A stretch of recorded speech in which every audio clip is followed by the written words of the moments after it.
मन की बात का 100वां एपिसोड है। मुझे आप सबकी हजारों चिट्ठियां मिली हैं, लाखों संदेश मिले हैं और मैंने कोशिश की है कि ज्यादा से ज्यादा चिट्ठियों को पढ़ पाऊं, देख पाऊं, संदेशों को जरा समझने की कोशिश करूं। आपके पत्र पढ़ते हुए कई बार मैं भावुक हुआ, भावनाओं से भर गया, भावनाओं में बह गया और खुद को फिर संभाल भी लिया। आपने मुझे मन की बात के 100वें एपिसोड पर बधाई दी है, लेकिन मैं सच्चे दिल से कहता हूं, दरअसल बधाई के पात्र तो आप सभी मन की बात के श्रोता है, हमारे देशवासी हैं।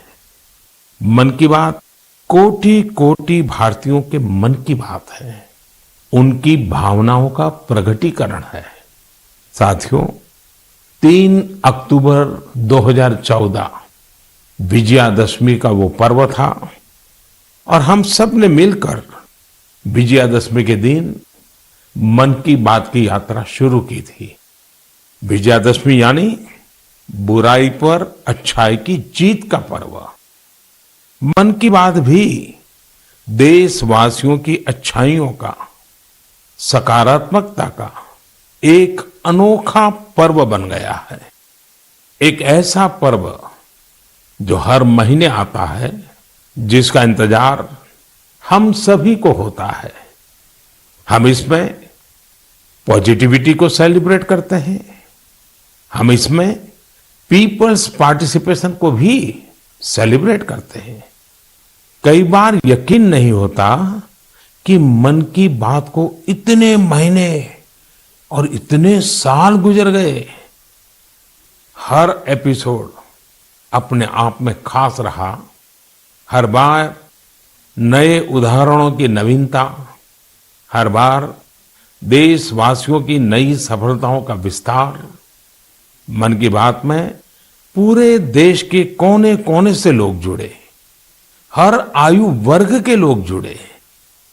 बेटी बचाओ बेटी पढ़ाओ की बात हो, स्वच्छ भारत आंदोलन हो, खादी के प्रति प्रेम हो या प्रकृति की बात, आजादी का अमृत महोत्सव हो या फिर अमृत सरोवर की बात। मन की बात जिस विषय से जुड़ा वो जन आंदोलन बन गया और आप लोगों ने बना दिया। जब मैंने तत्कालीन अमेरिकी राष्ट्रपति बराक ओबामा के साथ साझा मन की बात की थी, तो इसकी चर्चा पूरे विश्व में हुई थी। साथियों, मन की बात मेरे लिए तो दूसरों के गुणों की पूजा करने की तरह ही रहा है। मेरे एक मार्गदर्शक थे, श्री लक्ष्मण राव जी इनामदार। हम उनको वकील साहब कहा करते थे। वो हमेशा कहते थे कि हमें दूसरों के गुणों की पूजा करनी चाहिए। सामने कोई भी हो, आपके साथ का हो, आपका विरोधी हो, हमें उसके अच्छे गुणों को जानने का, उनसे सीखने का प्रयास करना चाहिए। उनकी इस बात ने मुझे हमेशा प्रेरणा दी है। मन की बात दूसरों के गुणों से सीखने का बहुत बड़ा माध्यम बन गई है। मेरे प्यारे देशवासियों, इस कार्यक्रम ने मुझे कभी भी आपसे दूर नहीं होने दिया। मुझे याद है, जब मैं गुजरात का मुख्यमंत्री था तो वहां सामान्य जन से मिलना जुलना स्वाभाविक रूप से हो ही जाता था। मुख्यमंत्री का कामकाज और कार्यकाल ऐसा ही होता है, मिलने जुलने के अवसर बहुत मिलते रहते हैं। लेकिन 2014 में दिल्ली आने के बाद मैंने पाया कि यहां का जीवन तो बहुत ही अलग है।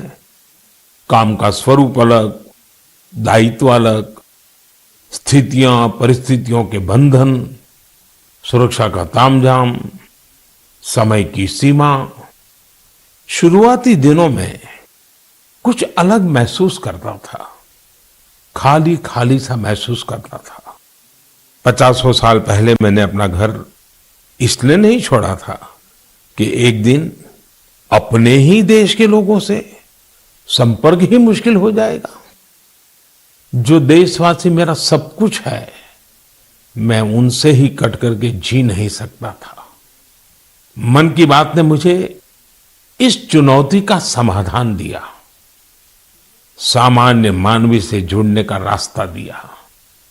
पदभार और प्रोटोकॉल व्यवस्था तक ही सीमित रहा और जनभाव कोटि कोटि जनों के साथ मेरे भाव विश्व का अटूट अंग बन गया।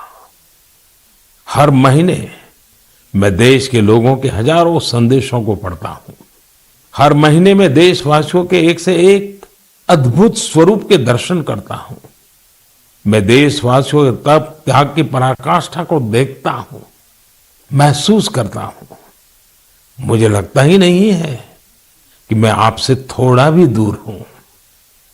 मेरे लिए मन की बात ये एक कार्यक्रम नहीं है, मेरे लिए एक आस्था, पूजा, व्रत है। जैसे लोग ईश्वर की पूजा करने जाते हैं तो प्रसाद की थाल लाते हैं, मेरे लिए मन की बात ईश्वर रूपी जनता जनार्दन के चरणों में प्रसाद की थाल की तरह है। मन की बात मेरे मन की आध्यात्मिक यात्रा बन गया है। मन की बात स्व से समष्टि की यात्रा है। मन की बात अहम से वयम की यात्रा है। यह तो मैं नहीं तू ही इसकी संस्कार साधना है। आप कल्पना करिए, मेरा कोई देशवासी 40-40 साल से निर्जन पहाड़ी और बंजर जमीन पर पेड़ लगा रहा है। कितने ही लोग 30-30 साल से जल संरक्षण के लिए बावड़ियां और तालाब बना रहे हैं, उसकी साफ सफाई कर रहे हैं। कोई 25-30 साल से निर्धन बच्चों को पढ़ा रहा है, कोई गरीबों की इलाज में मदद कर रहा है। कितनी ही बार मन की बात में इनका जिक्र करते हुए मैं भावुक हो गया हूं। आकाशवाणी के साथियों को कितनी ही बार इसे फिर से रिकॉर्ड करना पड़ा है। आज पिछला कितना ही कुछ आंखों के सामने आए जा रहा है। देशवासियों के इन प्रयासों ने मुझे लगातार खुद को खपाने की प्रेरणा दी है। साथियों, मन की बात में जिन लोगों का हम जिक्र करते हैं, वे सब हमारे हीरोज हैं, जिन्होंने इस कार्यक्रम को जीवंत बनाया है। आज जब हम 100वें एपिसोड के पड़ाव पर पहुंचे हैं, तो मेरी ये भी इच्छा है कि हम एक बार फिर इन सारे हीरोज के पास जाकर उनकी यात्रा के बारे में जानें। आज हम कुछ साथियों से बात भी करने की कोशिश करेंगे। मेरे साथ जुड़ रहे हैं हरियाणा के भाई सुनील जगलान जी। सुनील जगलान जी का मेरे मन पर इतना प्रभाव इसलिए पड़ा क्योंकि हरियाणा में जेंडर रेशियो पर काफी चर्चा होती थी और मैंने भी बेटी बचाओ बेटी पढ़ाओ का अभियान हरियाणा से ही शुरू किया था। और इसी बीच जब सुनील जी के सेल्फी विद डॉटर कैंपेन पर मेरी नजर पड़ी तो मुझे बहुत अच्छा लगा। मैंने भी उनसे सीखा और इसे मन की बात में शामिल किया। देखते ही देखते सेल्फी विद डॉटर एक ग्लोबल कैंपेन में बदल गया और इसमें मुद्दा सेल्फी नहीं थी, टेक्नोलॉजी नहीं थी, इसमें डॉटर को, बेटी को प्रमुखता दी गई थी। जीवन में बेटी का स्थान कितना बड़ा होता है, इस अभियान से यह भी प्रकट हुआ।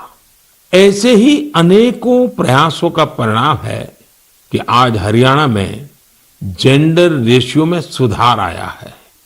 आइए आज सुनील जी से ही कुछ गप मार लेते हैं।